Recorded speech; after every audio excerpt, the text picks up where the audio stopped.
సాగునీటి పారుదల శాఖ మంత్రివర్యులు పెద్దలు ఉత్తమ్ కుమార్ రెడ్డి గారు, అదేవిధంగా శాఖకు సంబంధించిన అధికారులు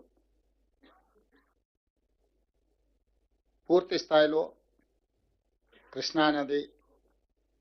కృష్ణానది పరివాహక ప్రాంతంలో తెలంగాణ రాష్ట్రంలో నిర్వహించబడుతున్న ప్రాజెక్టులకు సంబంధించి ఈరోజు ప్రజాప్రతినిధులందరికీ, అదేవిధంగా మీడియా మిత్రులకు, మీ ద్వారా తెలంగాణ ప్రజలకు సంపూర్ణ అవగాహన కల్పించడానికి ప్రభుత్వం దగ్గర ఉన్న అధికార సమాచారాన్ని అందించడానికి వారు ప్రయత్నం చేశారు.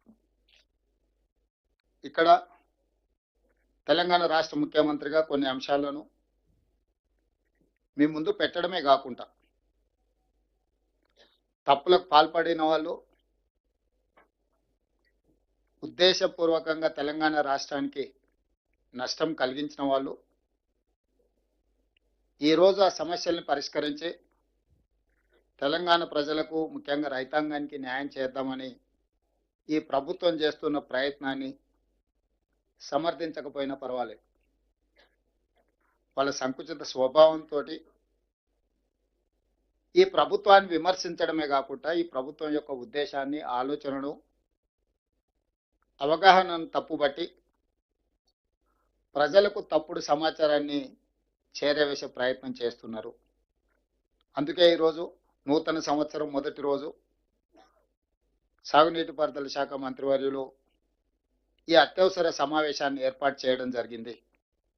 ఈ సమావేశం ద్వారా ప్రజాప్రతినిధులకు సమాచారాన్ని అందించడమే కాకుండా తెలంగాణ వాదులందరికీ కూడా అంశాలను వివరించే ప్రయత్నం ఇది. ఈరోజు తెలంగాణ రాష్ట్ర ఏర్పాటే నీటి హక్కుల కోసం ఏర్పడిన రాష్ట్రం.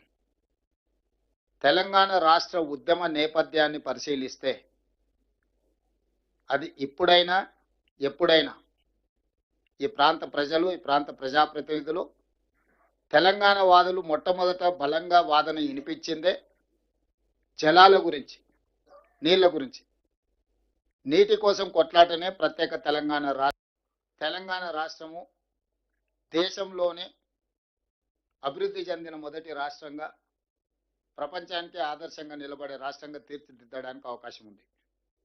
అందుకోసమే ఉమ్మడి రాష్ట్రంలో ఉన్న ఆనాడు పి జనార్దన్ రెడ్డి గారు లేదా తెలంగాణ ప్రాంతానికి సంబంధించిన ప్రజాప్రతినిధులు కృష్ణానది జలాల కోసం బలమైన వాదనను వినిపించడం జరిగింది. 2004 నుంచి 2014 వరకు 10 సంవత్సరాలు ఉమ్మడి ఆంధ్రప్రదేశ్ పరిపాలనలో డాక్టర్ వైఎస్ రాజశేఖర రెడ్డి గారు జలయజ్ఞ ప్రాజెక్టులను ప్రారంభించి ఇరు ప్రాంతాల కృష్ణానది మీద ప్రాజెక్టుల నిర్మాణం చేపడుతున్న సందర్భంలో కూడా ఆనాడు పి జనార్దన్ రెడ్డి గారు పోతిరెడ్డి పాడు ద్వారా మనకు జరిగే నష్టాన్ని బలంగా వాదన వినిపించడం జరిగింది. ఆ రోజు ఉమ్మడి రాష్ట్రంలోనే సొంత పార్టీని, సొంత ప్రభుత్వాన్ని కూడా ప్రశ్నించి తెలంగాణ హక్కుల కోసం కాంగ్రెస్ పార్టీ, ఈ ప్రాంతానికి సంబంధించిన ప్రజాప్రతినిధులు ఒక ఉద్యమంగా కార్యక్రమాన్ని ముందుకు తీసుకెళ్ళి, వాళ్ళే కాదు తెలంగాణ రాష్ట్ర ఏర్పాటు ప్రక్రియలో ఈ ప్రాంతానికి సంబంధించిన రాజ్యసభ సభ్యులు కేశవరావు గారు కావచ్చు, కేంద్ర మంత్రిగా జైపాల్ రెడ్డి గారు కావచ్చు, లేకపోతే ఇక్కడ ఉన్న చాలామంది బలరాం నాయక్ గారు, వివేక్ వెంకటస్వామి గారు, పొన్నం ప్రభాకర్ గారు, అంజన్ కుమార్ యాదవ్ గారు, వీళ్ళందరూ కూడా పార్లమెంట్లో మన ప్రభుత్వానికి కూడా అడ్డు నిలబడి మాకు అన్యాయం జరుగుతుంది, మాకు న్యాయం జరగాలంటే తెలంగాణ రాష్ట్రం ఏర్పడాల్సిందే, దానికి ప్రధానమైన కారణం నీళ్ళ పోరాటాల ప్రాతిపదికన ఏర్పడ్డ రాష్ట్రం తెలంగాణ అని ఈరోజు మనం నిరూపించుకున్నాం. అయితే ఈరోజు జరుగుతున్న చర్చ జరిగిన తప్పిదాలను సవరించుకుంటూ ఈనాటి ప్రభుత్వం వ్యూహాత్మకంగా ఎత్తుగడతో ముందుకెళ్తున్నాం, వ్యూహాత్మకంగా వ్యవహరిస్తున్నాం.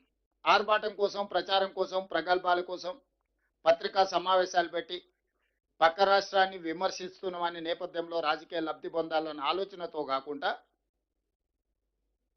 ఒక స్ట్రాటజీ ప్రకారం ముందుకు వెళ్తూ మనకు కావలసిన హక్కులను సాధించుకోవడమే కాకుండా మనకు జరుగుతున్న అన్యాయాన్ని సరిదిద్దడానికి ఈరోజు ప్రయత్నం చేస్తున్నాం.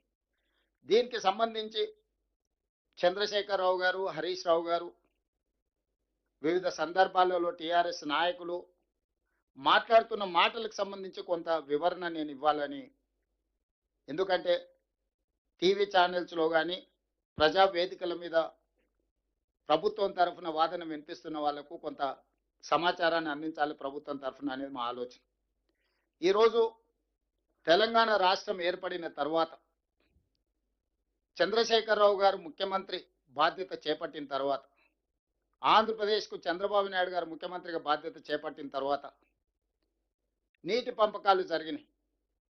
అందులో ఆ రోజు విద్యాసాగర్ రావు గారు, మురళీధర్ రావు గారు, సాగునీటి రంగ నిపుణులు పాల్గొన్నారని చెప్పుకున్న సమావేశంలో నికర జలాలు కృష్ణానదిలో ఇంతకుముందే లెక్కలు చూపించారు.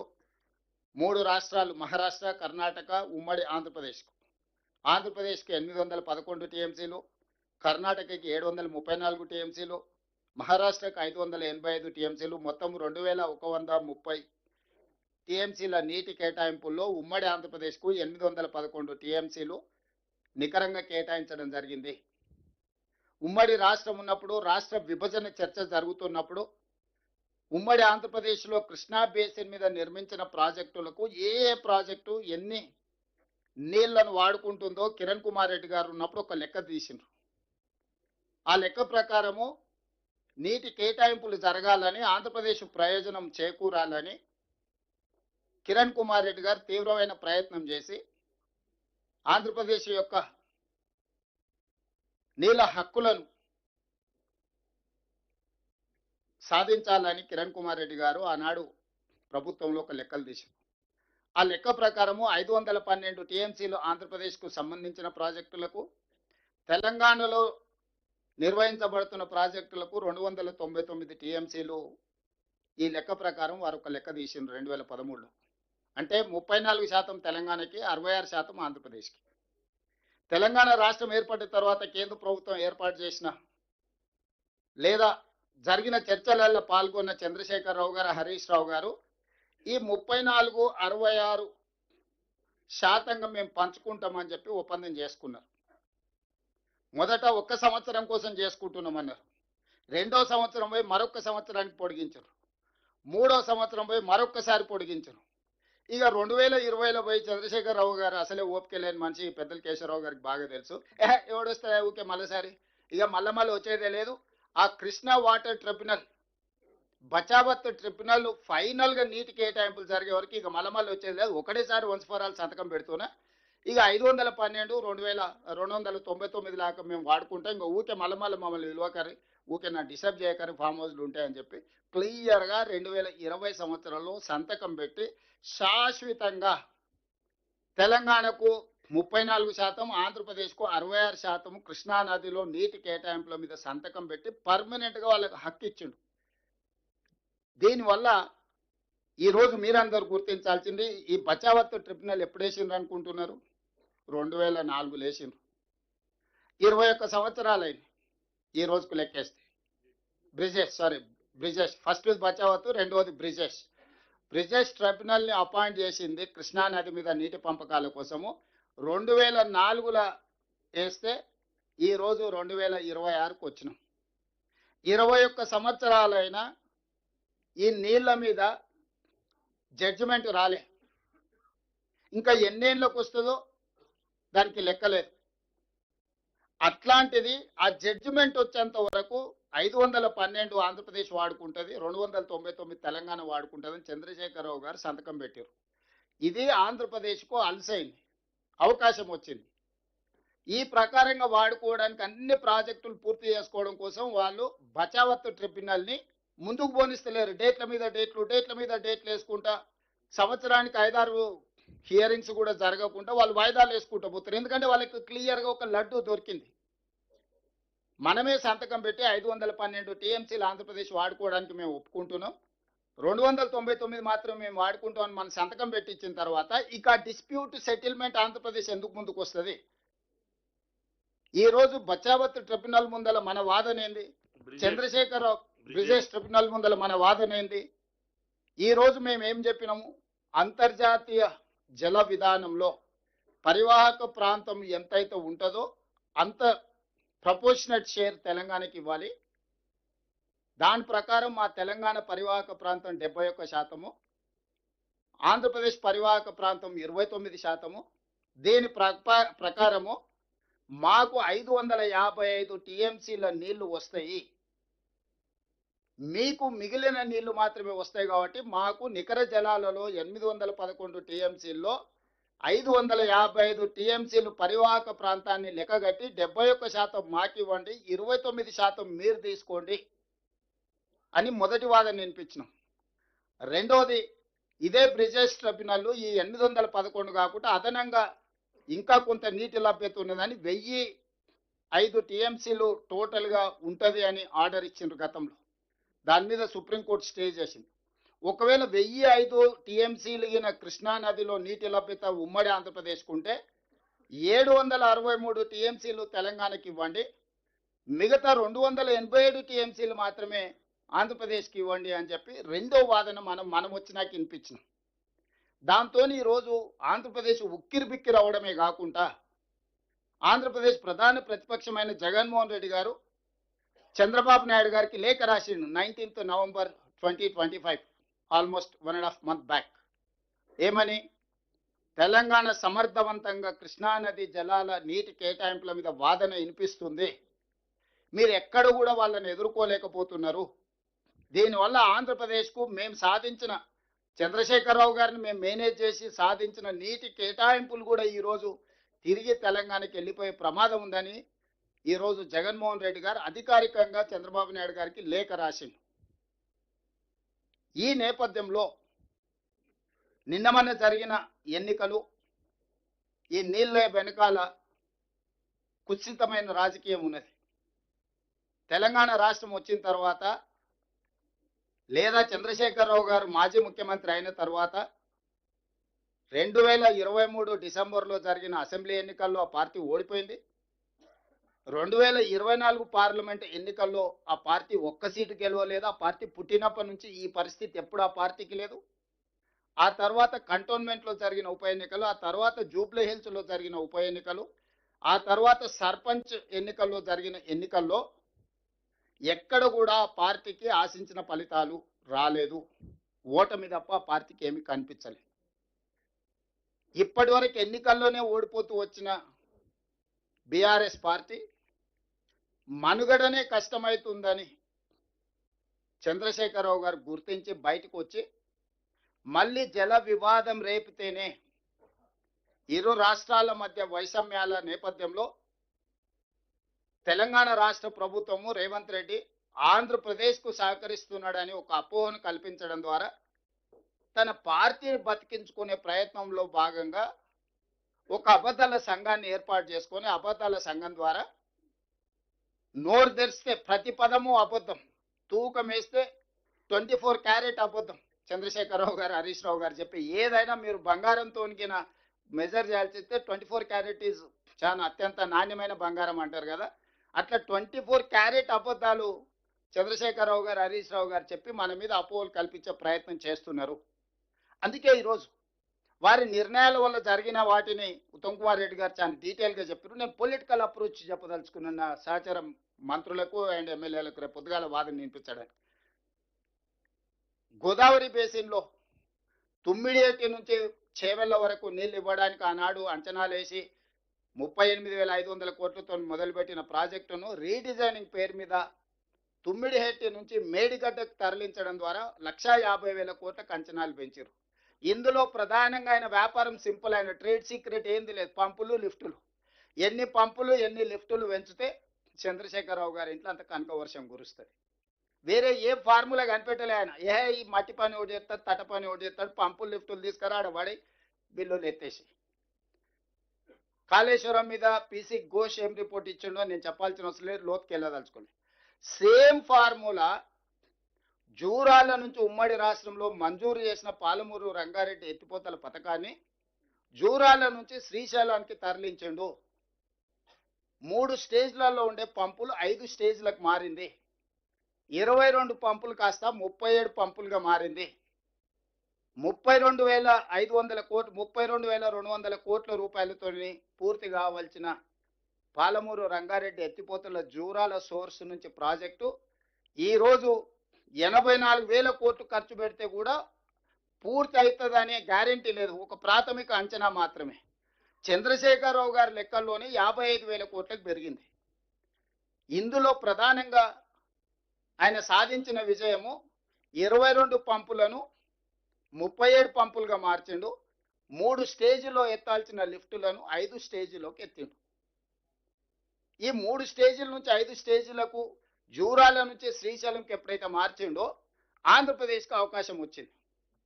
జూరాల కంప్లీట్గా తెలంగాణ రాష్ట్రంలో ఉన్న తెలంగాణ రాష్ట్ర ప్రాజెక్ట్, స్టేట్ ఓన్డ్ ప్రాజెక్ట్.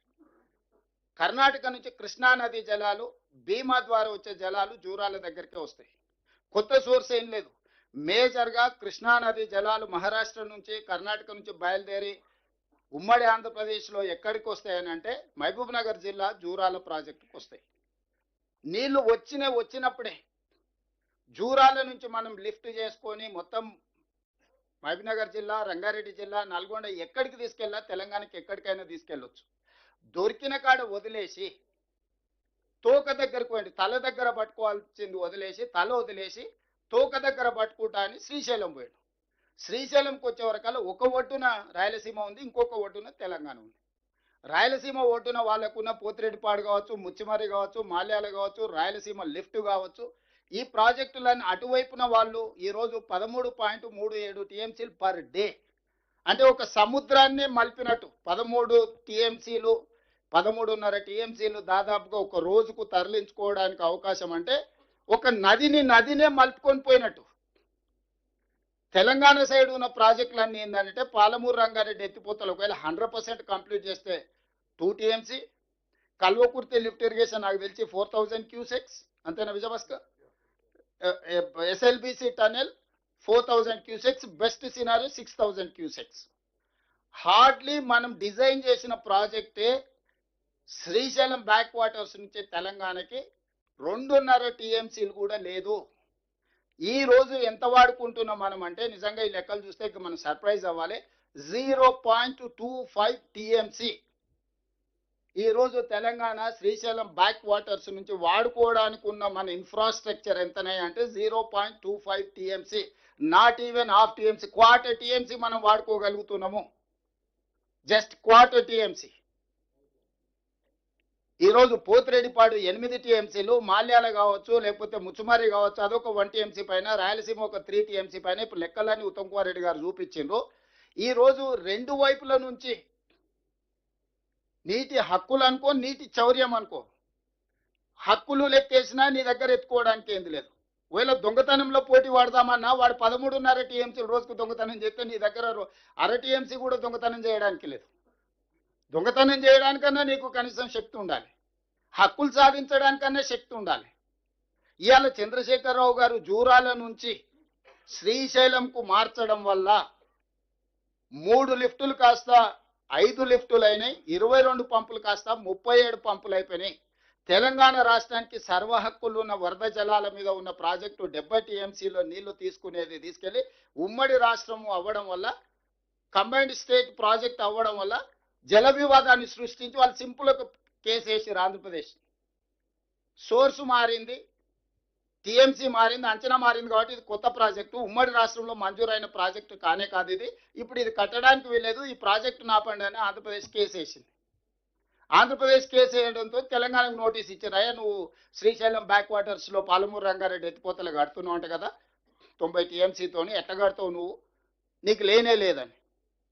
వాస్తవంగా కంబైన్డ్ స్టేట్లో ఇచ్చిన ఏ ప్రాజెక్ట్ అయినా సాఫీగా జరగాలి అని పునర్విభజన చట్టంలో ఒక అంశం పొందుపరచుకోవడం జరిగింది. ప్రాజెక్ట్ వైజ్ అలొకేషన్ ఒక ఇష్యూ అయితే, కంబైన్డ్ స్టేట్లో శాంక్షన్ అయిన ప్రాజెక్టులని అబ్జెక్షన్ చెప్పడానికి వీలు లేదు అని చెప్పి కృష్ణా రివర్ మేనేజ్మెంట్ బోర్డును ఏర్పాటు చేశారు దీన్ని అమలు చేయడానికి. కృష్ణా రివర్ మేనేజ్మెంట్ బోర్డు బాధ్యత ఏంటంటే సెటిల్ అయిన వాటిని అమలు చేయడం. వాళ్ళు సెటిల్ చేసే జాబ్ వాళ్ళు కాదు, పంచాయతీ తెచ్చే పెద్ద మనిషి కాదు వాళ్ళు. పంచాయతీ తగిన వాటి మీద అమలు చేస్తారు. ఈరోజు కృష్ణా రివర్ మేనేజ్మెంట్ బోర్డు ఏమంటుంది, మీరు అపెక్స్ కౌన్సిల్లో, మీ చంద్రశేఖరరావు గారు అపెక్స్ కౌన్సిల్లో ఉమాభారతి గారు మంత్రి ఉన్నప్పుడు చంద్రబాబు నాయుడు గారు చంద్రశేఖరరావు గారు హాజరయ్యి 512 టీఎంసీ ఆంధ్రప్రదేశ్కు 299 టీఎంసీ తెలంగాణ వాడుకుంటామని పంచాయతీ సెటిల్ చేసుకున్నారు. ఇప్పుడు కేఆర్ఎంబిగా నా బాధ్యత ఏంటంటే 512 ఆంధ్రప్రదేశ్ తీసుకుపోయేటట్టు 299 తెలంగాణ వాడుకునేటట్టు పర్యవేక్షించడమే నా బాధ్యత. ఈ రకంగా మీరు పని చేసుకోండి తప్ప మీరు కొత్త కొత్త పంచాయతీలు తీసుకొస్తే నా దగ్గర కుదరదు. ఈ వాటర్కి బచావత్ ట్రిబ్యునల్ ముందర పోయి మీరు వాదించుకోండి. అక్కడ మీకేమన్నా లెజిటిమేట్ రైట్ వస్తే అప్పుడు దీన్ని అమలు చేస్తానికి కేఆర్ఎంబి సింపుల్గా స్ట్రైట్ లైన్ చేసేసింది. ఇప్పుడు ఆంధ్రప్రదేశ్ ఏం చేస్తుంది? ట్రిబ్యునల్ ముందర అసలు కేసే తెగకుండా ఆల్రెడీ నువ్వు సంతకాలు పెట్టి ఇచ్చేసినావు, దాని ప్రకారం కేఆర్ఎంబి అమలు చేస్తుంది. వాడు కొత్త పంచాయతీ అక్కర్లేదుగా, వాడికి ఎంత కావాలనో అడిగిన దానికంటే ఎక్కువ చేసింది. ఇంకా వాళ్ళకి ఇష్యూయే లేదు. కానీ చంద్రశేఖరరావు ఏం వాదించాల్సిన అవసరం ఉండే? అంతర్జాతీయ జల విధానంలో పరివాహక ప్రాంతాన్ని బట్టి నీటి కేటాయింపులు జరగాలి. పరివాహక ప్రాంతం తెలంగాణకి 71% ఉంది, ఆంధ్రప్రదేశ్కి 29% ఉంది. కాబట్టి 555 టీఎంసీలు మాకు ఇవ్వాలి, మిగిలినవి ఆంధ్రప్రదేశ్కి ఇవ్వాలని ఫస్ట్ తెలంగాణ రాష్ట్రం వచ్చిన తర్వాత అపెక్స్ కౌన్సిల్ మీటింగ్లో చంద్రశేఖరరావు ఈ వాదన వినిపించాల్సింది. రెండో పాయింట్ ఏంది? బేసిన్ లోపలనే నీళ్లు వాడాలి, బేసిన్ బయటకు తరలించడానికి వీల్లేదు. ఇది రెండో విధానం. సో ఈరోజు ఆంధ్రప్రదేశ్ కృష్ణా బేసిన్లో వాడట్లేదు కృష్ణానది జలాలను, పెన్నా బేసిన్కి తీసుకెళ్తున్నారు. ఈరోజు పోతిరెడ్డిపాడు ద్వారా వీటన్నిటిని తీసుకెళ్లి పెన్నా బేసిన్కు తరలిస్తున్నారు. కాబట్టి మేము ఎట్టి పరిస్థితుల్లో బేసిన్ బయటకు తీసుకెళ్లడానికి మేము ఒప్పుకోము. కృష్ణా బేసిన్ అవసరాలు తీరిన తర్వాతనే అంతర్జాతీయ జల విధానం ఉన్నది. కాబట్టి కృష్ణా బేసిన్ అవసరాలు తీరితేనే పెన్నా బేసిన్కి తీసుకెళ్లాలి. కాబట్టి ఆంధ్రప్రదేశ్ ఏదైతే పెన్నా బేసిన్కు తరలించకపోతుందో ఆ పెన్నా బేసిన్ తరలింపును పూర్తిగా తక్షణమే ఆపండి అని ఫస్ట్ అపెక్స్ కౌన్సిల్లో ఉమాభారతి దగ్గర జరిగిన మీటింగ్లో చంద్రశేఖరరావు గారు వాదించాల్సిన అవసరం ఉండే. అది వాదించలేదు. ఇంతకుముందు ఉత్తమ్ కుమార్ రెడ్డి గారు 4 ప్రాతిపదికలు ఈరోజు మనం వాదన ఏదైతే వినిపిస్తున్నాం వివరాలు మీకు చెప్పాడు. ఏ ఒక్క అంశం కూడా ఆ రోజు చేయలే. పోనీ ఫస్ట్ ఇయర్ మిస్ అయింది, తర్వాత అపెక్స్ కౌన్సిల్ మీటింగ్లో కూడా దాని మీద తిరిగి వాదన వినిపించలేదు. సో ఈరోజు ప్రధానంగా ఆంధ్రప్రదేశ్ కృష్ణానది జలాలను పూర్తి స్థాయిలో ఆధిపత్యం సాధించడానికి కారణం చంద్రశేఖరరావు గారు తీసుకున్న 2014 నుంచి 2023 వరకు జరిగిన నిర్ణయాలు. రెండవది, ఈరోజు పాలమూరు రంగారెడ్డి ఎత్తిపోతలు ఎందుకు వివాదాస్పదమైంది? జూరాల నుంచి నువ్వు శ్రీశైలం తరలించడంతో ఆంధ్రప్రదేశ్ కేసు వేయడానికి అవకాశం వచ్చింది. నువ్వు ఆ ప్రాజెక్టును 2022 వరకు డిపిఆర్ఏ తయారు చేయలే. ఎందుకు చేయలే? డిపిఆర్ తయారు చేస్తే పబ్లిక్ డాక్యుమెంట్ అవుతుంది. పబ్లిక్ డాక్యుమెంట్ అవుతే 32,200 కోట్ల నుంచి 75,000-80,000 కోట్లకి ఎప్పుడైతే అంచనాలు పెరిగినాయో అది ప్రజలందరికీ తెలిస్తే, కాస్ట్ బెనిఫిట్ రేషియో మీద మొత్తం చర్చ జరిగితే, చంద్రశేఖరరావు లిఫ్టుల పంపుల కంపెనీ యజమాని ఏం దొంగతనం దోపిడీ చేస్తుండ్రో ఆ దోపిడీ బయటకు వస్తుందని చెప్పి 7 ఏళ్ళు ఆయన డీటెయిల్ ప్రాజెక్ట్ రిపోర్టే తయారు చేయలే. 20,000 కోట్లు కాంట్రాక్టర్లకు బిల్లులు ఇచ్చే వరకు చేయలేదు. 2019లో పబ్లిక్ హియరింగ్ పిలిచిండు, పబ్లిక్ హియరింగ్ చేయలే. 2020లో పబ్లిక్ హియరింగ్ పిలిచిండు, పబ్లిక్ హియరింగ్ చేయలే. ఈ లోపల ఎవడో ప్రబుద్ధుడు పోయి నేషనల్ గ్రాండ్ ట్రిబ్యునల్ పోయి పిటిషన్ వేసాడు. అసలు ఈ పాలమూరు రంగారెడ్డి ఎత్తిపోతలకు ఎలాంటి పర్యావరణ అనుమతులు లేవు, పర్యావరణ అనుమతులు లేకుండా ప్రాజెక్టు నిర్మించడానికి వీల్లేదు. ఇగో ఇవన్నీ నిర్మిస్తున్నారని చేస్తున్న పనులు, వీడియోలు, ఫోటోలు అని తీసుకెళ్ళి ఓ ప్రబుద్ధుడు తీసుకొని పోయి ఎన్జిటీలో కేసు వేసాడు. ఎన్జిటీ కాస్త మొత్తం ప్రాజెక్టు మీద స్టే ఇచ్చింది. అసలు నువ్వు పర్యావరణ అనుమతులు లేకుండా ప్రాజెక్ట్ ఎట్లా కట్టడానికి వీలేదు, మొత్తం షట్ డౌన్ చేయి పాలమూరు రంగారెడ్డి ఎత్తిపోతలు అని చెప్పి ఎన్జిటీ స్టిచింగ్ ఆర్డర్స్ పాస్ చేసింది. అంతేనా విజయభాస్కర్? Is it? సో అట్లయిన తర్వాత చంద్రశేఖరరావు ఏం చేసిండు? పంపులు లిఫ్టులకు బిల్లులు ఇవ్వాలి కదా, ఇమ్మీడియట్గా సుప్రీంకోర్టుకు పోయాడు. సుప్రీంకోర్టులో ఏం చెప్పిండు? ఇది మొత్తం సాగునీటి పారుదల ప్రాజెక్టు కాదు, డ్రింకింగ్ వాటర్ ప్రాజెక్టు. మేము 7.15 టీఎంసీలు తాగునీళ్ళ కోసం ఈ ప్రాజెక్టును కట్టుకుంటున్నాము అని అఫిడవిట్ వేసి సుప్రీంకోర్టులో అండర్టేకింగ్ తీసుకొని సుప్రీంకోర్టు ఏమి ఇచ్చిందంటే, ప్రపంచ జల విధానంలో తాగునీళ్లకు మొదటి ప్రాధాన్యత, సాగునీరుకు 2వ ప్రాధాన్యత, విద్యుత్ ఉత్పత్తికి 3వ ప్రాధాన్యత, ఇండస్ట్రియలైజేషన్కు 4వ ప్రాధాన్యత, పరిశ్రమలకు వాడుకోవడానికి. తాగునీళ్ళ సమస్య వచ్చినప్పుడు ఏ నిబంధన లేదు, మీరు తాగునీళ్ళ కోసం ప్రాజెక్టు కట్టుకోవచ్చు అని 2023లో ఒక ఆర్డర్ ఇచ్చింది. ఈరోజు మాట్లాడుతున్న హరీష్ రావు, చంద్రశేఖరరావు గారు 27,000 కోట్ల రూపాయలు ఖర్చు పెట్టిన పాలమూరు రంగారెడ్డి ఎత్తిపోతల ప్రాజెక్టును సుప్రీంకోర్టు ముందర ఇచ్చిన అఫిడవిట్ అఫీషియల్ రికార్డ్. ఇది మనం ఏం చెప్పట్లేదు, రేపు అసెంబ్లీలో ఆ రికార్డ్ అంతా తీసి చూపిస్తా. ఏమన్నాడంటే అసలు ఇది సాగునీటి ప్రాజెక్టే కాదు, ఇది తాగునీటి ప్రాజెక్టు, మాకు తాగునీళ్ళకు సమస్య ఉన్నది, తాగునీటి సమస్యను తీర్చుకోవడానికి పాలమూరు రంగారెడ్డి ఎత్తిపోతలు కడుతున్నాము, దానికి 7.15 టీఎంసీ నీళ్లు సరిపోతాయి, దీనికి అనుమతి ఇవ్వమని తెలంగాణ రాష్ట్ర ప్రభుత్వం ప్రబుద్ధుడు చంద్రశేఖరరావు గారు, హరీష్ రావు గారు పోయి సుప్రీంకోర్టులో కేసు అయితే సుప్రీంకోర్టు జడ్జిమెంట్ డైరెక్షన్ ఇచ్చింది. మీరు 7.15 టీఎంసీ ఫర్ డ్రింకింగ్ వాటర్ పనులు చేసుకోండి, మీరు వ్యవసాయానికి అసలు ఇక్కడ మట్టి తీసి ఇక్కడ పోయడానికి వీలేదని 2023లో మనకు ఆర్డర్ ఇచ్చిండ్రు. దాంతో పాలమూరు రంగారెడ్డిలో 27,000 కోట్ల రూపాయలు ఖర్చు పెట్టిన తర్వాత ఎక్కడిదక్కడే స్టాండ్ స్టిల్ అయింది. ఈ తాగునీటి కోసం ఎందుకు అనుమతి తెచ్చిండు ఆయన? ఇందులో ఒక లాజిక్ ఉంది. పంపులకు లిఫ్టులకు పైసలు ఇవ్వాలి కదా కాంట్రాక్టర్కి, దాంతోనే ఆయన కమిషన్ వస్తుంది కదా. పంపులు లిఫ్టుల కాంట్రాక్టర్స్కు పేమెంట్ ఇవ్వడానికి ఇది తాగునీటి ప్రాజెక్టు కింద చిత్రీకరించేసి పంపులు లిఫ్టుల కంపెనీకి మొత్తం పేమెంట్లు ఇచ్చిండే.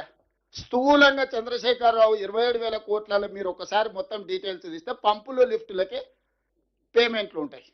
ఆ సుప్రీంకోర్టు పర్మిషన్ కూడా డ్రింకింగ్ వాటర్ అని ఎందుకు తెచ్చిందట, పంపుల లిఫ్టులోని పైసలు ఇస్తే నేను కమిషన్ వస్తుంది కాబట్టి కంప్లీట్గా పంపులు లిఫ్టుల కంపెనీ కోసమే ఈరోజు పాలమూరు రంగారెడ్డిని జూరాల నుంచి శ్రీశైలం తరలించి శ్రీశైలంలో తాగునీటి ప్రాజెక్టు కానీ ఇంటరిమ్ ఆర్డర్ తీసుకొచ్చింది. మేము వచ్చి చూస్తే సుప్రీంకోర్టు ఆర్డర్ ఉంది.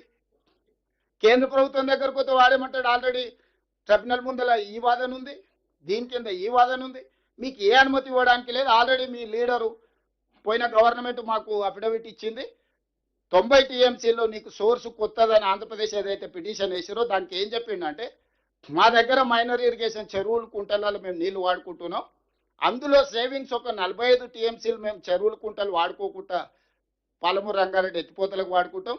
ఇప్పుడు గోదావరిలో పట్టిసీమ ద్వారా పోలవరం నుంచి మేము కృష్ణా డెల్టా ఆయకట్టుకు 80 టీఎంసీల నీళ్లు తీసుకెళ్తున్నారు. అట్లా బేసిన్ మారినప్పుడు ఆ నీట్ల పై రాష్ట్రాలకు కేటాయించాలి. మాకు ఒక 45 టీఎంసీల నీళ్లు వస్తే మిగతా కర్ణాటక మహారాష్ట్రకు పోతాయి. ఆ 45 గోదావరి నుంచి కృష్ణా బేసిన్కు తరలించిన దాంట్లో మాకు వాటా వస్తుందని ఒక వాదన. రెండోది మా మైనర్ ఇరిగేషన్ ఏదైతే మా చెరువులు కుంటలు ఉన్నాయో మేము సేవింగ్స్ చూపించుకున్నాం, ఇది ఒక 45 టీఎంసీ, మొత్తం కలిపి 90 టీఎంసీలకు మాకు అనుమతి అని మళ్ళా ఈ ప్రబుద్ధుడే పోయి మళ్ళా పిటిషన్ వేసిండు. ఆంధ్రప్రదేశ్ ఏమన్నదంటే ఈ నీళ్లు CWC central water commission permission ఇచ్చేటోడు డిసైడ్ చేయడు, నీటి కేటాయింపులు చేయాల్సినోడు బచావత్ ట్రిబ్యునల్లో డిసైడ్ అయితే తప్ప ఈ 45 టీఎంసీ గోదావరి నుంచి కృష్ణా బేసిన్లో వాడుకుంటే వస్తాయని నువ్వు అంటున్నావు, అది సెటిల్ అయ్యే వరకు ఆ 45 మీద నేను ఏం అనుమతి ఇవ్వలేను అని అది తేల్చేసింది. రెండో 45కి ఏమన్నాడు, ఓకే నువ్వు మైనర్ ఇరిగేషన్లో వాడుకుంటా మిగిలిచ్చి వాడుతున్నా అంటున్నావు కదా, 30 సంవత్సరాలు నువ్వు ప్రతి చెరువుది కృష్ణా బేసిన్లో ఉన్న అన్ని చెరువుల లెక్కలు తీసి ప్రతి చెరువుకు కుంటకు నువ్వు ఏడేళ్ళ మిగిలిచ్చినావు, 30 సంవత్సరాల డేటా తీసుకొచ్చి నాకు ఇస్తే ఆ 45 టీఎంసీల సంగతి తెలుస్తాను మనకు లెటర్ రాసింది. అంతేనా విజయభాస్కర్? రాస్తే వీడి దగ్గర ఏంది, తాడు లేదు పొంగరం లేదు. ఈ లోపల మిగిలిచ్చిన ఆంధ్రప్రదేశ్ ఏమన్నదంటే కమిషన్ కాకతీయ పెద్దలు నాయ నరసింహారెడ్డి గారు చెప్పేటోళ్ళు కేసీఆర్ గారు కమిషన్ కాకతీయ తెచ్చిండని, దాంతో మొత్తం నీళ్ళంతా ఊర్లలో ఊరిపోయినాయి వాడుకుంటున్నాం అన్నారు కదా. వీళ్ళు దొంగ లెక్కలన్నీ పెడితే ఆంధ్రప్రదేశ్ ఆ డేటా డౌన్లోడ్ తీసుకొని పోయి సార్ చెరువులు కుంటలు పాత వినియోగానికి తగ్గలేదు, పెరిగింది, పెరగడానికి కారణం ఏంటంటే కమిషన్ కాకతీయాల ఈ చెరువులు కుంటలు అంతా పునరుద్ధరించారు, మైనర్ ఇరిగేషన్ల గతంలో వాడుకునే దానికంటే 2 వాడుకుంటారు, సేవింగ్సే లేదు, ఈ 45 కూడా నువ్వు అనుమతి ఇవ్వడానికి దీన్ని కూడా తీసి బయట పడేది, మొత్తం కొత్త ప్రాజెక్టు, దీన్ని మొత్తం తాళమేందని ఆంధ్రప్రదేశ్ మన మీదకి లగెత్తుకొచ్చింది. ఈ నేపథ్యంలో మనం వచ్చి నాకేం చేసినామంటే అరే డ్రింకింగ్ వాటర్ కింద పెట్టి 25,000 కోట్లు 27,000 కోట్లు ఖర్చు పెట్టి డ్రింకింగ్ వాటర్ అని మూసుకొని ఉంటే పరువు పోతుంది, ఒక పని చేయరు, 90 టీఎంసీలో మైనర్ ఇరిగేషన్ది చెరువు కుంటలు ప్రతి చెరువుకు ఉంటుంది, డేటా దొరకదు, క్లస్టర్ కింద మాకు అనుమతి ఇవ్వండి అంటే ఓ మండలం ఓ రెవెన్యూ డివిజన్లో ఎన్ని చెరువులు కుంటలు ఉన్నాయి దాంట్లో 30 ఏళ్ళ డేటా మేమంతా లెక్క కట్టుకొని వస్తాం, మాకు కొంచెం వెసులుబాటు కల్పించు, ఒక్కొక్క చెరువు ఒక్కొక్క కుంట లెక్క కట్టాలంటే మళ్ళీ 30 ఏళ్ళు పడుతుంది, మాకు ఈ లెక్కలు కట్టడానికే కుదరదు, రాష్ట్రం విడిపోవడం వల్ల డేటా కూడా మా దగ్గర సరిగ్గా లేదు, ఉన్నంతలో క్లస్టర్ కింద తీసుకొచ్చి మీకు ఇస్తాము, దాని ప్రకారం ఫస్ట్ 45 టీఎంసీలు సాగునీటి ప్రాజెక్టు నిర్మించుకోవడానికి మాకు అనుమతి ఇవ్వండి. ఈ ప్రాజెక్టులన్నీ మేము ముందుకు వెళ్తాం. మిగతా 45 ట్రిబ్యునల్ ముందు వచ్చినప్పుడు మిగతా 45 చేసుకుని ఫస్ట్ ఏదో ఒకటి సాగదీద్దాం, ముందుకు వెళ్దాం అనే దాని మీద మీ 45 టీఎంసీలకు ఉత్తమ్ కుమార్ రెడ్డి గారు అదే లేఖ రాశారు. టోటల్ మీద మాకు 90 టీఎంసీలు. ఫస్ట్ ఫేజ్లో మా సేవింగ్స్ 45 టీఎంసీలకు మేము పనిచేసుకుంటాం అనుమతి అన్నారు. దీంట్లో రెండు ఉన్నాయి. ఈ అనుమతి వస్తే ఈయన 11.5 రేట్ ఆఫ్ ఇంట్రెస్ట్లో లోన్లు తెచ్చిండు ఫస్ట్. రెండోది అనుమతులు ఉంటే కేంద్ర ప్రభుత్వాన్ని మనం గతంలో నేషనల్ ప్రాజెక్ట్ అనేది ఇప్పుడు అది ప్రపోర్షనేట్ మార్చి ప్రధానమంత్రి కృషి సంయోజిత ప్రాజెక్ట్ సించాయ్ యోజన ప్రాజెక్ట్స్ అని 60% కేంద్ర ప్రభుత్వం ఇస్తే 40% రాష్ట్ర ప్రభుత్వం నిధులు పెట్టుకునేటట్టు నేషనల్ ప్రాజెక్ట్ కింద అంటే గవర్నమెంట్ ఆఫ్ ఇండియా స్పాన్సర్ చేస్తుందని ఈ అనుమతులు వస్తే ఆ 60-40 రేషియోలో 60% కేంద్రం నుంచి నిధులు తెచ్చుకోవచ్చు అని చెప్పి దీన్ని అనుమతి ఇవ్వండి మాకు. ఆ రోజు ఉన్న జలశక్తి మినిస్టర్ దగ్గర పోయి కూర్చున్నాం. తర్వాత ప్రభుత్వం మళ్ళీ మూడోసారి వచ్చిన తర్వాత కొత్త మంత్రి వస్తే కూడా సిఆర్ పాటిల్ దగ్గర పోయి కూర్చొని మాకు పాలమూరు రంగారెడ్డి ఎత్తిపోతలు కేంద్ర ప్రభుత్వ సహాయం కావాలి. కేంద్ర ప్రభుత్వ సహాయం కావాలంటే వాళ్ళకి కొన్ని నామ్స్ ఉన్నాయి, కొన్ని అనుమతులు ఉండి, కొన్ని క్లియరెన్స్లు ఉండి, ఎన్విరాన్మెంట్ క్లియరెన్స్లు, వాటర్ నీటి కేటాయింపులు ఇవి ఉంటేనే వాళ్ళ ప్రాజెక్టును టేకప్ చేస్తారు. వీటన్నిటిని దృష్టిలో పెట్టుకొని మా మైనర్ ఇరిగేషన్లో మేము క్లస్టర్ కింద డేటా మీకు సబ్మిట్ చేస్తాము. దీన్ని అనుమతి ఇవ్వండి. దీన్ని ఇస్తే మాకు వెసులుబాటు దొరుకుతుంది. దీని మీద 84,000 కోట్ల మీద ఏదైతే ప్రాజెక్టు ఉందో దాంట్లో 60% కేంద్ర ప్రభుత్వం ఇస్తే ఒక 50,000 కోట్లు మనకు కేంద్రం నుంచి సహాయం అందుతుంది. మిగతాది మనం డబ్బులు యాడ్ చేసి ఇప్పటివరకు ఆల్రెడీ 27,000 కోట్లు మనం ఖర్చు పెట్టినాం కాబట్టి ఆ ఎక్స్పెండిచర్ తీసుకొచ్చి దీంట్లో చూపిస్తే ఫర్దర్గా పాలమూరు రంగారెడ్డి పోతలు పూర్తి చేసుకోవడానికి కేంద్ర ప్రభుత్వం నుంచి సంపూర్ణంగా నిధులను సాధించాలన్న ఉద్దేశంతో ఒక ప్రణాళికబద్ధంగా కేంద్ర ప్రభుత్వం దగ్గరికి కంటిన్యూస్గా ఆయన లెక్కలేస్తుంటాడు. ఢిల్లీ 50 సార్లు పోయిండు, 51 సార్లు పోయిండు అని అరాజ్ పాట వాడినట్టు ఇవన్నీ ఒక కొలిక్కి పట్టుకొచ్చి వీటి అనుమతులు తీసుకొచ్చి దీనికి నిధులు సాధించాలి. ఒకవేళ ఇవ్వకపోయినా, కేంద్ర ప్రభుత్వం ఇవ్వకపోయినా అనుమతులు ఉన్న ప్రాజెక్టుకు బ్యాంకులు 7.25% రేట్ ఆఫ్ ఇంట్రెస్ట్లో మనకు లోన్లు వస్తాయి. ఈరోజు చంద్రశేఖరరావు 11.5% రేట్ ఆఫ్ ఇంట్రెస్ట్ 12 సంవత్సరాలకు లోన్ తెచ్చిండు. కానీ అనుమతులు ఉన్న ప్రాజెక్టుకు మనం లోన్కి వెళ్తే 7.25% రేట్ ఆఫ్ ఇంట్రెస్ట్ 35-40 ఏండ్ల టర్మ్ లోన్ కింద ఇవ్వడానికి కూడా మనకు అవకాశం ఉంది.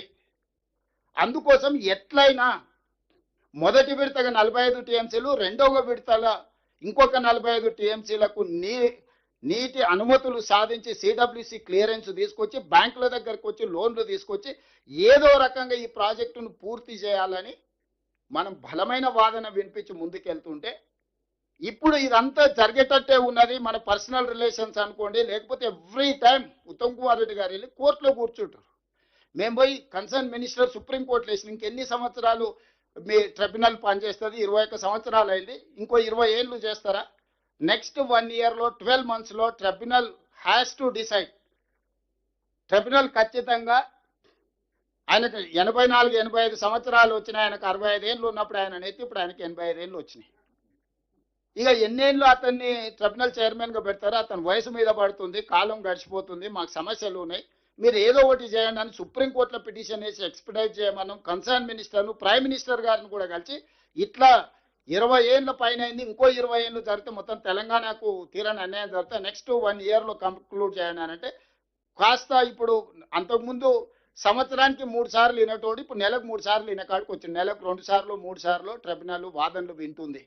దీన్ని స్పీడప్ చేసిన ఇవన్నీ జరిగితే ఈ సమస్యలకు ఒక పరిష్కారం దొరికితే ఈ ప్రాజెక్టులు పూర్తయితే ఏ నీళ్ల ప్రాతిపదికన ఏర్పడ్డ పార్టీ ప్రభుత్వాన్ని 2 సార్లు అధికారంలో ఉండో చంద్రశేఖరరావు గారికి శాశ్వతంగా జల సమాధి, రాజకీయ సమాధి జరుగుద్దని ఈరోజు తెలంగాణ ప్రజలందరినీ తప్పుదోవ పట్టించడానికి వారు ప్రయత్నం చేస్తుండ్రు. ఈ నేపథ్యంలో ఇక్కడ ఉన్న ప్రజాప్రతినిధులందరికీ, మంత్రులకు కానీ, ఎంపీలకు కానీ, ఎమ్మెల్సీలకు కానీ, ఎమ్మెల్యేలకు కానీ, ఫార్మర్ మినిస్టర్స్ ఇక్కడ తుమ్మల నాగేశ్వరరావు గారు, కడియం శ్రీహరి గారు లాంటి వాళ్ళు ఎక్స్పర్ట్స్ ఉన్నారు. అంటే ఇరిగేషన్లో వాళ్ళు గతంలో చాలా లోతుగా పనిచేసిన వాళ్ళు ఉన్నారు. జూపల్లి కృష్ణారావు గారికి దీని మీద అవగాహన ఉన్నది. మనము చాలా చాలా చాలా కరెక్ట్గా నిబద్ధతతో క్రమశిక్షణతో కూడుకున్న కార్యక్రమాలు చేపడుతున్నాము. మనం చేస్తున్నది చెప్పుకోవడంలోనే కొంత మనము గ్యాప్ ఉంది. ఆ గ్యాప్తోనే వాళ్ళు అడ్డగోలుగా వాదించడానికి, ఎందుకంటే వాళ్ళు 25 ఏళ్ళు 2001లో మొదలుపెట్టినప్పటి నుంచి 2025 25 ఏళ్ళు అయింది. 25 ఇయర్స్ మొత్తం అబద్ధాలతోనే బతికిరాళ్ళు. వాళ్ళ నోరుకి మొక్కాలి. 100% అబద్ధాలు మాట్లాడే పోటీ పెడితే వాళ్ళు ముగ్గురే వస్తారు. ముగ్గురికి కలిపి ఫస్ట్ ప్రైజ్ ఇవ్వాల్సింది, ఒక్కొక్కరికి సపరేట్ కూడా ఇవ్వనీకే లేదు. అట్లా అబద్ధాలు మాట్లాడతారు చంద్రశేఖరరావు గారు, హరీష్ రావు గారు, కేటీఆర్ గారు. నోరు తెరిస్తే అబద్ధమే. అందుకే ఆయన బహిరంగ సభలు పెడతా అంటుండే, సభలకు రానంటుండు. సభలకు వస్తే తారీఖుతో సహా ప్రతి లెటర్, ఆయన సంతకం పెట్టిన లెటరు, ఆయన చేసుకున్న ఒప్పందాలు, ఆయన పెంచిన అంచనాలు, ప్రాజెక్టును తరలించడానికి క్యాబినెట్ అప్రూవల్ లేదు. జూరాల నుంచి ఇంత మేజర్ ప్రాజెక్టు శ్రీశైలంకు షిఫ్ట్ చేస్తే, కాళేశ్వరం మీద కూడా మేడిగడ్డ నుంచి తుమ్మిడిహేటి నుంచి మేడిగడ్డకు తరలించినందుకు పీసీ ఘోష్ అదే చెప్పిండు. ఇంత మేజర్ డెసిషన్ తీసుకున్నప్పుడు క్యాబినెట్ అప్రూవల్ ఉండాలి కదా, ఇది individual decision is not sufficient, we have to punish that individual decision తీసుకున్న పర్సన్ అని చెప్పారు. ఇవాళ ఎగ్జాక్ట్గా పేరు మారింది, ఊరు మారింది, అంచనాలు మారినాయి. ఈరోజు జూరాల నుంచి శ్రీశైలం బ్యాక్ వాటర్స్కు తీసుకురావడం ద్వారా లోతైన అవినీతి పునాదులు ఉన్నాయి. ఈరోజు నేను ఎందుకు సభలో చర్చకు పిలిచిన, సభలోనే మాట్లాడదాం, మీరు రాండి. సభలో మీ గౌరవానికి, మీ వాదనకి ఎక్కడ ఆటంకం కలిగించాం, మీ వాదన బలంగా వినిపించండి అని నేను ఈరోజు మీ అందరికీ చెప్పదలుచుకున్నా. చంద్రశేఖరరావు గారు వచ్చి మాట్లాడాలి, దీని మీద ఇన్వెస్టిగేషన్కి ఆర్డర్ ఇవ్వాలి. ఎవరి బాగు కోసము జూరాల నుంచి శ్రీశైలం పోయింది, ఈ 1000 కోట్ల రూపాయలు ఎవరింటికి వెళ్ళినాయి, ఈ కమిషన్లు ఎవరికి చేరినాయి, దీనివల్ల తెలంగాణకు జరిగిన నష్టమేంది, ఉమ్మడి రాష్ట్రంలో ఇచ్చిన ఆనాడు ఆంధ్రప్రదేశ్కి వరద జలాలు 100% వాడుకోవడానికి రైట్ ఇచ్చారు. కర్ణాటక అబ్జెక్షన్ చెప్తే కూడా supreme court he's given a categorical direction to tribunal saying that flood water ఏది ఉన్నా ఉమ్మడి ఆంధ్రప్రదేశ్ వాడుకోవచ్చని. ఆ ఉమ్మడి ఆంధ్రప్రదేశ్లో మనకు పాలమూరు రంగారెడ్డి ఎత్తిపోతలకు జీవో వచ్చింది 2013లో 70 TMSకి. ఈరోజు చంద్రశేఖరరావు, హరీష్ రావు ఏమంటారు, జూరాలలో 9 TMC నీళ్లు ఉన్నాయి, అందుకే మేము 300 TMC ఉండే శ్రీశైలం పోయినాను. నేను మీకు ఒక వివరాలు ఇవ్వదలుచుకున్నా. 3 రకాలు నీటి నిల్వలు ఉంటాయి. 1 రిజర్వాయర్, 2 బ్యారేజ్, 3 డ్యామ్. రిజర్వాయర్ అంటే జూరాల లాంటిది, బ్యారేజ్ అంటే మేడిగడ్డను, అన్నారము, సుందిళ్లను, డ్యామ్ అంటే శ్రీశైలము, నాగార్జున సాగర్. దేని వెనకాల లిఫ్టులు పంపులు పెట్టినా ఫుట్బాల్ మునిగినట్టే బాయిలో నీళ్లు, మనం ఫుట్బాల్ బాయిలో వ్యవసాయం చేసిన వాళ్ళే ఉన్నారు కదా, ఊర్లలో మోటార్ మునిగితే ఫుట్బాల్ అది మునిగితే చాలు నీళ్లు తీసుకోవడానికి సరిపోతుంది. మొత్తం 50 ఫీట్లు ఉంటే 50 ఫీట్లు ఒకసారి తీసుకోం. ఆయన అపాయింట్ చేసిన ఇంజనీర్స్ ఏం రిపోర్ట్ ఇచ్చిండ్రు, మీరు 35 రోజులు రోజుకు 2 TMCలు 70 TMCలు తీసుకోవడానికి 35 రోజులు ఫ్లడ్ 1 lakh క్యూసెక్స్ లేవు, 25 నుంచి 28 డేస్ ఉన్నాయి. దీన్ని 2.8 TMC పర్ డే మీరు లిఫ్ట్ చేసుకుంటే మీరు అనుకునేస్తాను. నేనేం చెప్తున్నానంటే 2 TMCల పర్ డే 3 TMCలు తీసుకుంటే 30 రోజులు తీసుకుంటే జూరాల నుంచే 90 TMCలు మనం తీసుకోవడానికి ఉండే. కృష్ణా జలాలు కానీ, భీమా జలాలు కానీ పాలమూరులకు ఎంటర్ కాగానే తల దగ్గరనే మనం ఒడిసి పట్టుకుంటే సుక్క నీరు ఇయ్యాల రాయలసీమ ఆంధ్రప్రదేశ్ తీసుకుపోనీకి, అది పోతిరెడ్డిపాడు కావచ్చు, ముచ్చుమరి కావచ్చు, మాల్యాల కావచ్చు, రాయలసీమ కావచ్చు, ఎవరికి చుక్క నీళ్ళు దొరకకపోతుండే. వచ్చినట్టే తెలంగాణకు తెచ్చుకుంటే ఎవరిని చెప్పుకుంటుండే, జగన్మోహన్ రెడ్డి అయినా చంద్రబాబు నాయుడు అయినా లబలబ ఏడవాల్సి వస్తుండే. మోడీ దగ్గర పోయి లేకపోతే సిఆర్ పాటిల్ దగ్గర పోయి మొత్తం నీళ్ళన్నీ తెలంగాణ తీసుకుంటుంది, మేమేం చేయాలని. తెలంగాణ లోపలికి వచ్చి చంద్రబాబు నాయుడు లేకపోతే జగన్మోహన్ రెడ్డి ఆపగలుగుతుండ్రా జూరాలలో ఉండుంటే? ఈరోజు జూరాల నుంచి శ్రీశైలం పంపించడంతోటి నీకేమో 0.25 TMC నీళ్లు తీసుకోవడానికి ఉంటే వాళ్ళకి 13 TMCలు తీసుకోవడానికి ఉంది. నువ్వు చెంబెడ్ నీళ్లు దొంగతనం చేసే లోపల వాడు 100 కుండల నీళ్ళే తీసుకుపోయేటంత పొక్కలు పెట్టి రెడీ చేసుకున్నాడు. ఈ 10 ఏళ్లలో ఈయన వాళ్ళకి ఇచ్చిన అవకాశం. అందుకే ఈరోజు లెవెల్ ప్లేయింగ్ ఫీల్డ్ ఈక్వల్గా లేదు, ఇర్రేషనల్ అయిపోయింది. మనకు అసలు ఏం అవకాశమే లేదు. మనం నిండా అసలు అసలు అచేతన అవస్థకు తెలంగాణ నెట్టేసిండు చంద్రశేఖరరావు, హరీష్ రావు. వాళ్ళు బలవంతులు అయిపోయారు. పర్ డే 4.5 TMCలు తీసుకెళ్లే కెపాసిటీని 13.5 TMCలకు ఎన్హాన్ చేసుకున్నారు చంద్రశేఖరరావు ముఖ్యమంత్రి ఉన్నప్పుడు 10 ఏళ్లలో. ఈ రోజు నువ్వు ఏం చేసినా శ్రీశైలం బ్యాక్ వాటర్స్ నుంచి నీళ్లు తీసుకోవాలంటే మన శక్తి సరిపోదు. నువ్వు అన్నీ అనుకున్నట్టు కంప్లీట్ చేస్తే కూడా 2 టీఎంసీలు తీసుకోలేవు. ఇవాళ జూరాల నుంచి తరలించడంలో నీతి అన్యాయం జరిగింది, నిధుల దోపిడీ జరిగింది. ఈ దానికి కేబినెట్ అప్రూవల్ లేదు. ఎట్లయితే మేడిగడ్డ నుంచి తుమ్మిడిహట్టి నుంచి మేడిగడ్డకు మారిస్తే ఎట్లయితే కమిషన్ మీరు కేబినెట్ అప్రూవల్ అడిగిండో ఈరోజు నేను ఇదే మాట అడగదలుచుకున్నాను చంద్రశేఖరరావు గారిని శాసనసభలో. అందుకే వారు హాజరు అవ్వడానికి జంకుతున్నారు. వారికి తెలుసు చర్చ ఎక్కడికి దారి తీస్తుంది. స్టెప్ బై స్టెప్ ప్రతి లెటర్ ఎట్లా తీసుకొచ్చి మనం ముందర పెడతాము, ఏ రకంగా చర్చ చేస్తాం అనేది వారిద్దరికీ తెలుసు. అందుకే తొండి వాదన మొండి వాదన బలంగా వినిపిస్తారు. ఎప్పుడైతే నేను ఇంటర్నల్ మీటింగ్లో ఇవన్నీ మాట్లాడి ఆఫీసర్లకు నేను ఒక డైరెక్షన్ ఇచ్చిన దీని మీద ఎంక్వైరీ చేద్దామని, ఎప్పుడైతే నేను 4 రోజుల క్రితం ఇది అన్నానో హరీష్ రావు గారు ఇది వదిలేసిండు. మళ్ళా బంకచర్ల నల్లమల సాగర్కి పోయి గోదావరి మీద మాట్లాడుతుంది. ఇప్పుడు ఇది మాట్లాడతలేడు. ఇప్పుడు ఇంకా 3 రోజుల నుంచి మీరు హరీష్ రావు గారి స్టేట్మెంట్ చూడండి. నేను 4 రోజుల క్రితం మా అధికారులందరినీ పిలిచి కూర్చోబెట్టి ఓకే ఫైన్ బాగుంది చర్చ అంతా చేద్దాం, TO terms of reference ready చేయండి, ఎంక్వైరీకి ఆర్డర్ ఇద్దామని చెప్పి ఆఫీసర్లు అందరికీ చెప్పిన. మా పేసీ ఉన్నోళ్లకు లా సెక్రటరీకి, ఇరిగేషన్ సెక్రటరీకి రైట్ ఎంక్వైరీకి ఆర్డర్ ప్లేస్ చేద్దాం. మనం తప్పు చేస్తే మన సంగతి తెలుస్తుంది, వాళ్ళు తప్పు చేస్తే వాళ్ళ సంగతి తెలుస్తుంది, ఎంక్వైరీ ఆర్డర్ ఇద్దామని ఎప్పుడైతే చెప్పినామో ఈ వాసన పసిగట్టండి. హరీష్ రావుకి ఇట్లాంటి వాసన చూసే అలవాటు బాగా పర్ఫెక్ట్గా ఉన్నది. ఇప్పుడు ఏమంటుండు, ఇంకా కృష్ణా నది మీద చర్చ వదిలేసిండు. లేదు లేదు లేదు బంకచర్ల నుంచి మీరు నల్లమల సాగర్ను మీరు అనుమతిస్తున్నారు, చంద్రబాబు నాయుడుకు తాకట్టు పెట్టిండు అని. నేను అనేది ఈ రూమ్లో ఉన్న వాళ్ళు ఎవరమైనా మనం ఈ ప్రాంతంలో పుట్టి, ఈ ప్రాంతంలో పెరిగి, ఈ ప్రాంతంలో రాజకీయాలు చేయాలనుకుంటున్నాం. ఎవరైనా ఏ విషయంలో అయినా ఏదైనా అభిప్రాయం ఉండొచ్చు. తెలంగాణ నీళ్లు ఇతరులకు ఇచ్చే దాంట్లో ఎవడైనా ఒక సెకండ్ అని ఆలోచన చేస్తాడా? మీ రూమ్లో ఉన్న వాళ్ళు ఆలోచన చేయండి. పెద్దలందరూ ఉన్నారు కదా, ఎవరైనా తెలంగాణ ప్రజలకు ప్రాతినిధ్యం వహించేవాడు తెలంగాణ రైతుల యొక్క హక్కులను తాకట్టు పెట్టడానికి కలలోనైనా నిద్రలోనైనా ఎవడన్నా ఆలోచన చేస్తాడా? ఆయన చేసిండు, అనుభవించిండు, ఇంటికి పోయిండు. ఇప్పుడు మన మీద ఆ దుమ్మెత్తిపోయాలి, అతికించాలనే ప్రయత్నం చేస్తుండు. అందుకే ఇక్కడ ఉన్న ప్రజాప్రతినిధులందరికీ నేను చాలా స్పష్టంగా కాటకారికలు చెప్తున్నాను. దీంట్లో ఏంటంటే మహాభారతంలో ఉన్నట్టు ఎన్నో ఘట్టాలు ఉన్నాయి, ఒక్కొక్క ఘట్టం ఒక రకం. ఇది మల్టీ కాంప్లికేటెడ్. ఎందుకంటే ఆంధ్రప్రదేశ్ ఉంది, తెలంగాణ ఉంది, కేంద్ర ప్రభుత్వం ఉంది, కృష్ణా ట్రిబ్యునల్ ఉంది, కృష్ణా రివర్ మేనేజ్మెంట్ బోర్డు ఉంది, పర్యావరణ అనుమతులు ఉన్నాయి, సిడబ్ల్యూ సెంట్రల్ వాటర్ కమిషన్ అనుమతులు ఉన్నాయి. ఇది ఎన్ని రకాలుగా చిక్కుముళ్ళు ఉన్నాయంటే చార్మినార్ దగ్గర ఆటో నడిపినట్టు ఉంది.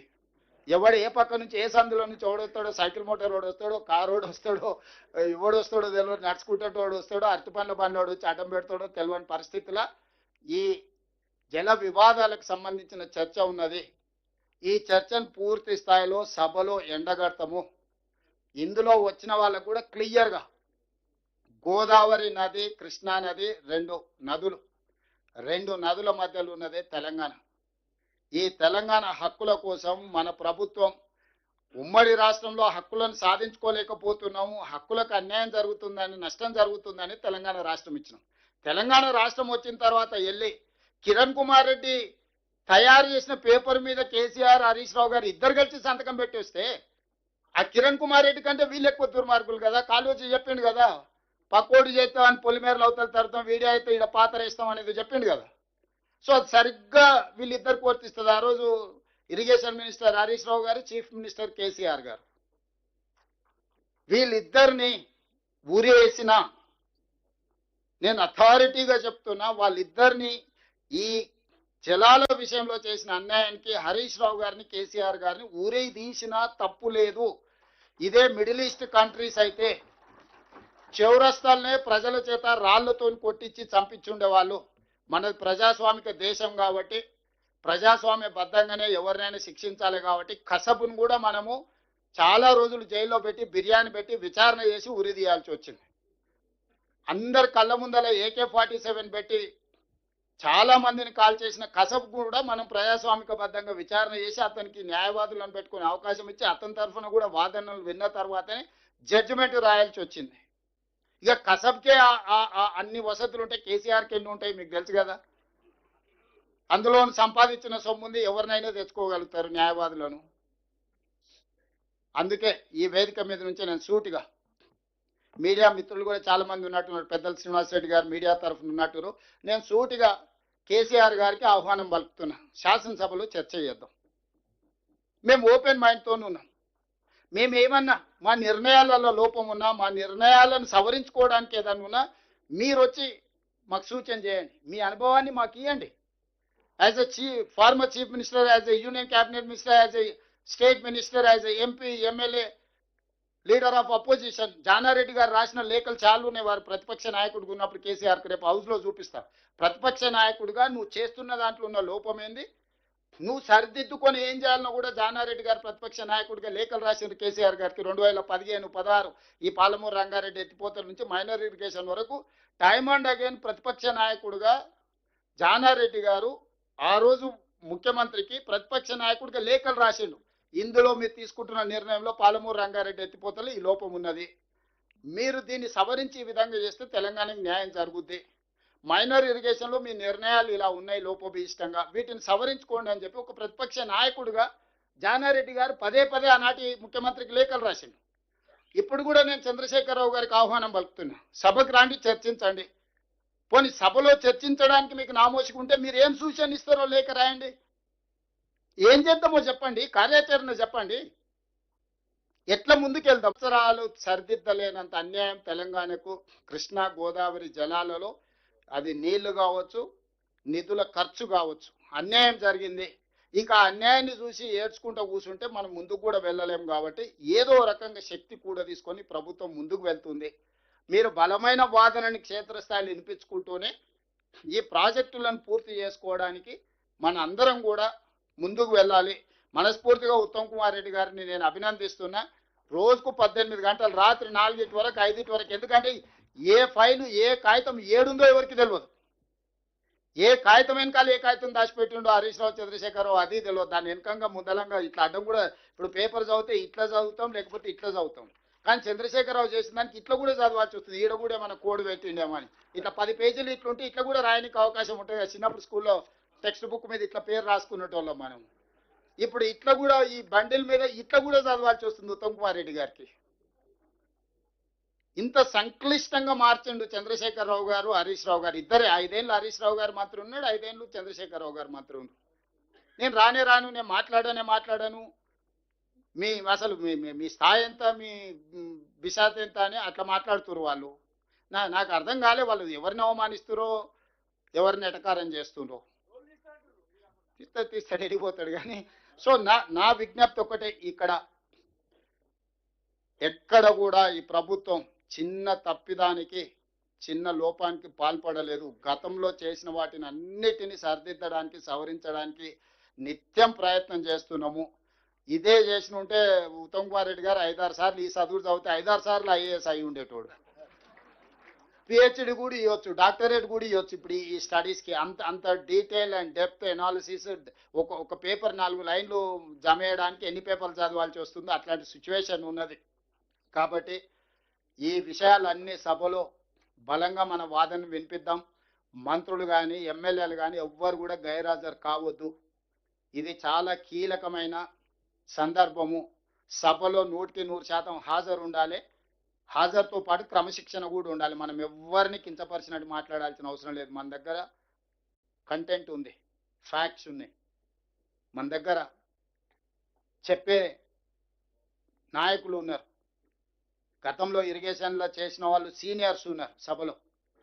వాళ్ళందరూ కూడా వాళ్ళ అనుభవాన్ని, గతంలో జరిగినవి, ఈరోజు ఒక అధికారి గురించి మాట్లాడుతున్నారు, ఆదిత్యనాథ్ దాస్ ఆంధ్రప్రదేశ్కు ఉన్నాడు, ఆయనను ఎట్లా తీసుకుంటారని. ఈరోజు నేను చెప్పదలుచుకున్న ఆదిత్యనాథ్ దాస్ అనే అధికారి 2007 నుంచి 2014 వరకు ఉమ్మడి రాష్ట్రంలో తెలంగాణ ప్రాజెక్టులకు ఇరిగేషన్ సెక్రటరీ. ప్రతి జీవో, ప్రతి ప్రాజెక్టు ప్రాణహిత చేవల నుంచి పాలమూరు రంగారెడ్డి చివరికి లాస్ట్ జీవో కమాండ్ స్టేట్లోనే నారాయణపేట, కొడంగల్, మక్తల్ ఎత్తిపోతల పథకం లాస్ట్ జీవో కూడా ఆదిత్యనాథ్ దాసే ఇచ్చిండు.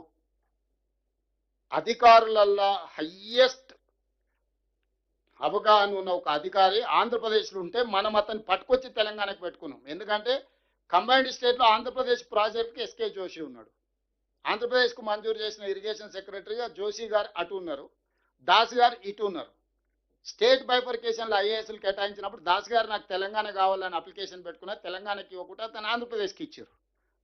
కొంతకాలం ఇరిగేషన్ చేసిన తర్వాత చీఫ్ సెక్రటరీ చేసిన రిటైర్ అయిపోయింది ఆయన. నేను వచ్చిన మరుక్షణమే గతంలో కేసీఆర్తోని ఆంధ్రప్రదేశ్కు పనిచేసి వచ్చిన అధికారులందరూ, కేసీఆర్తో ఉన్న జోషి గారు కావచ్చు, లేకపోతే స్మితా సబర్వాల్ గారు కావచ్చు, మురళీధర్ రావు గారు కావచ్చు, వీళ్ళందరినీ పీసీ ఘోష్ కమిషన్ చాలా తప్పిదాలకు పాల్పడ్డారు, వీళ్ళ మీద చర్యలు తీసుకోమని ఆదేశాలు ఇచ్చారు. వాళ్ళందరినీ తీసేస్తే ఇప్పుడు కొత్తగా వచ్చిన వాళ్ళకు సంపూర్ణమైన అవగాహన లేదు.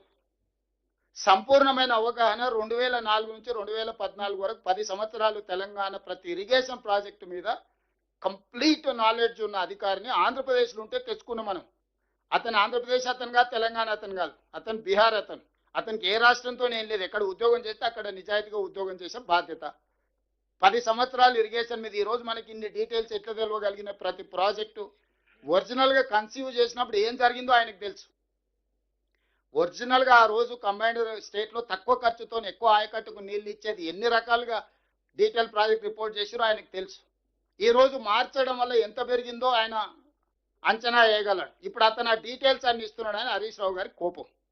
ఇతను తొలగిస్తే ఆయన దొంగతనం పట్టించేటోడు ఉండడు కాబట్టి ఎట్లనే చేసి నన్ను అడ్డు తొలగించుకోవాలని చెప్పి ఒక అధికారి మీద దాడి చేస్తున్నాడు. అధికారి ఏం చేస్తాడే, డీటెయిల్స్ ఇస్తాడు. అధికారి ఏమన్నా ఉత్తమ్ కుమార్ రెడ్డి గారు ఏం మాట్లాడాలో నేనేం మాట్లాడాలో మాకు అంత విజ్డమ్ లేదా?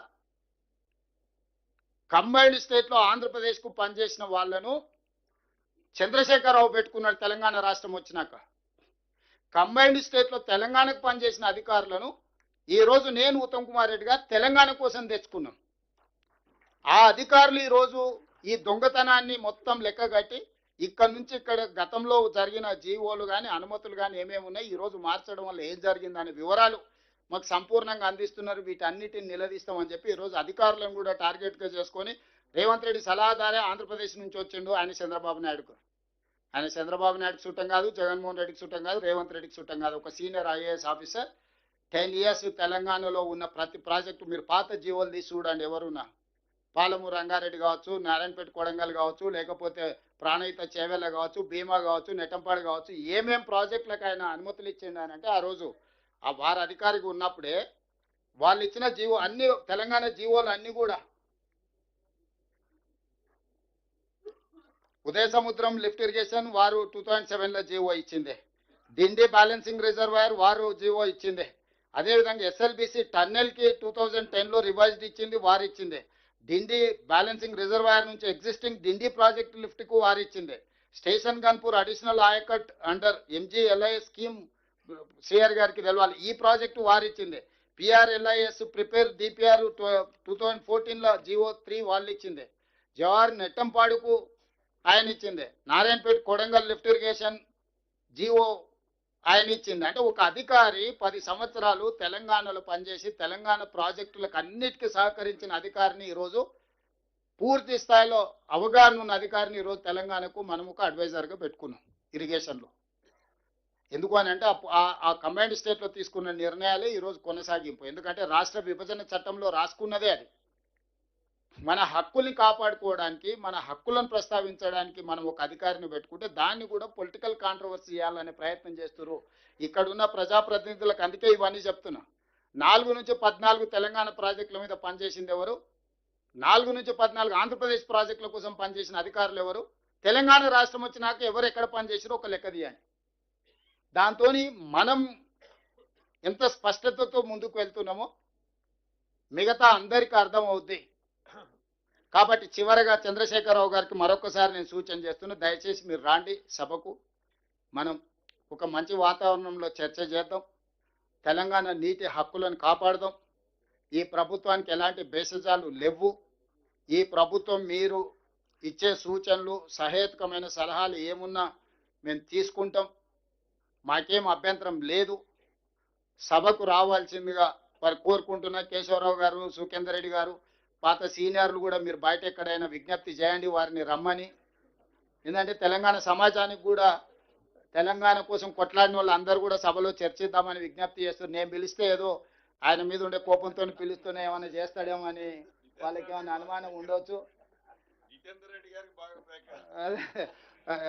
రెడ్డి గారు ఎలా ఉన్నారు, జితేందర్ రెడ్డి నాకు దగ్గరని ఆయన చెప్తే నమ్మడు. కాబట్టి ఆ రోజు తెలంగాణ ఉద్యమంలో ఉన్న వాళ్ళందరూ కలిసి ఒక ప్రెస్ మీట్ పెట్టి వెల్కమ్ చేయండి. కేశవరావు గారిని, జితేందర్ రెడ్డి గారిని, సుఖేందర్ రెడ్డి గారిని, రాజగోపాల్ రెడ్డి గారిని, అంజన్ కుమార్ యాదవ్ను, బలరాం నాయక్ను, పొన్నం ప్రభాకర్ గారిని, వివేక్ వెంకటస్వామి గారికి అందరికి విజ్ఞప్తి చేస్తున్నా.